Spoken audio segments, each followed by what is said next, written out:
what the aide to the Ministry of Science, Chairman H0t, said about the role that the UNN is playing in all of this. So what are the real facts here?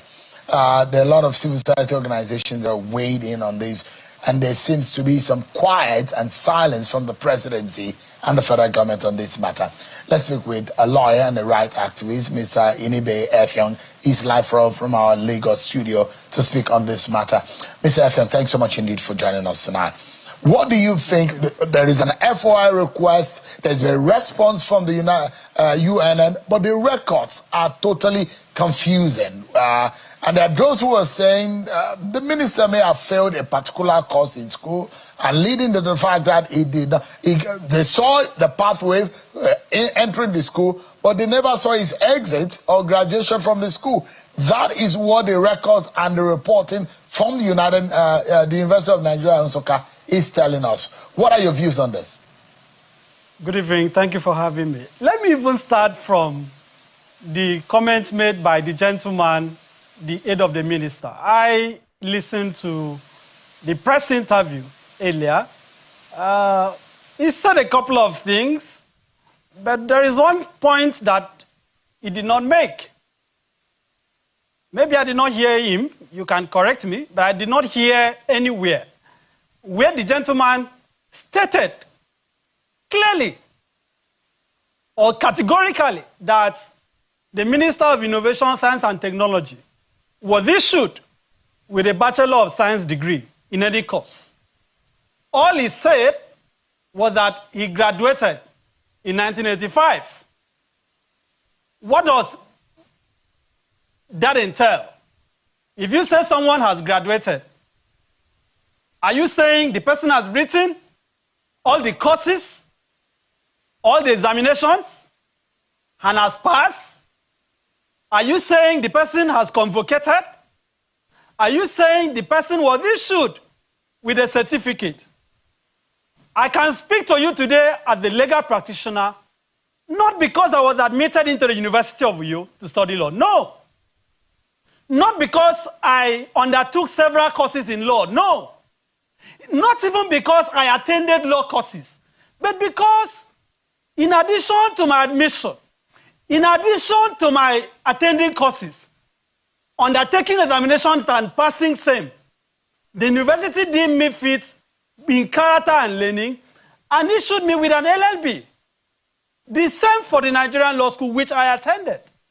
So when he said the minister graduated, why did he not proceed to say that the minister was issued with a certificate, which is what the contention is?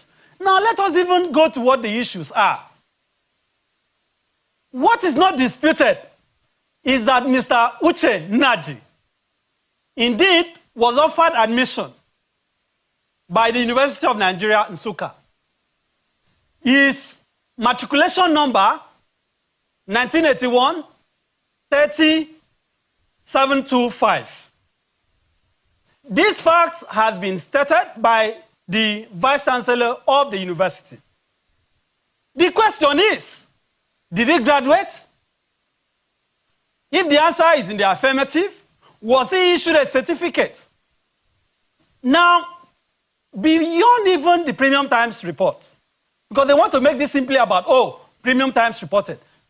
Don't forget that when this same minister was nominated for this ministerial position in by the president, after he had failed in his bid to occupy the office of governor for the gubernatorial position in Enugu State, there was a report that there were issues with the certificate. And it was reported by the People's Gazette that when he ran for governor, in his INEC form, nomination form, the qualification that he stated was secondary school.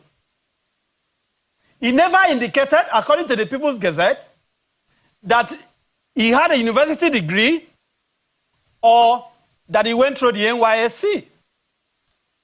Has that been debunked? The answer is no. Now, 2 years after, in 2025, they are telling us he graduated. Where is your certificate? You are the Minister of Innovation, Science and Technology, Sheun. I don't know if Nigerians underscore the gravity of this matter. We are not just dealing with any random ministry. We are dealing with a portfolio that speaks to the innovation of the country. Quickly, if you say where is the certificate, we gain access to a collage of what the minister submitted to the Senate during screening. So there is a certificate. Now, and some of these things are tendered under oath, except if you now say he has perjured himself and you are saying some of these documents are not factual or they are not real or they are fake. But that is a portfolio that a minister, a collage of what the minister sent to the National Assembly, which included an NYC discharge certificate, included a university certificate. Yes, he has one, and is now public. Interesting. So, while preparing for this interview, I meticulously and indeed dispassionately reviewed the certificates in circulation, which you have just projected.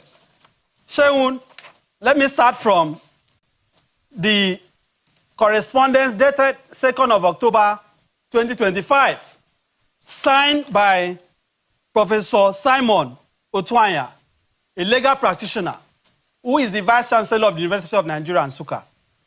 In his written correspondence to Premium Times, he stated inter alia, flowing from above, the University of Nigeria, Nsukka did not, Sheun, the phrase did not, is capitalized, is in caps, and consequently could not, again, capitalize, have issued the purported certificate or at all in July 1985 to Mr. Geoffrey Uchechukwu Naji, the current Minister of Science and Technology. Now, I also have here the purported Bachelor of Science in Microbiology / Biochemistry in circulation. You can look at it. I believe you are projecting it. Now, this is a certificate that he claims he obtained upon his graduation in July 1985. This is a certificate that he purportedly submitted. He is said to have submitted to the Nigerian Senate. The question is, did the university issue this document? The Vice Chancellor has said on record, I have shown you the correspondence, that they did not issue it. All that he said have said, and that is why I started on that note, is that he graduated. I didn't hear him say he was issued this certificate said to have been submitted to the Senate. This is not just about university certificate. There was a defense also in court linked to Minister Energy as to the fact that the university did not issue the certificate in which he tendered. Well, I'm wondering who actually issued it. But bear in mind that every person that gets to that point of being nominated for a ministerial position has to go through a scrutiny by security agencies. Yes. Could it have been an oversight, or what exactly could have happened along the line?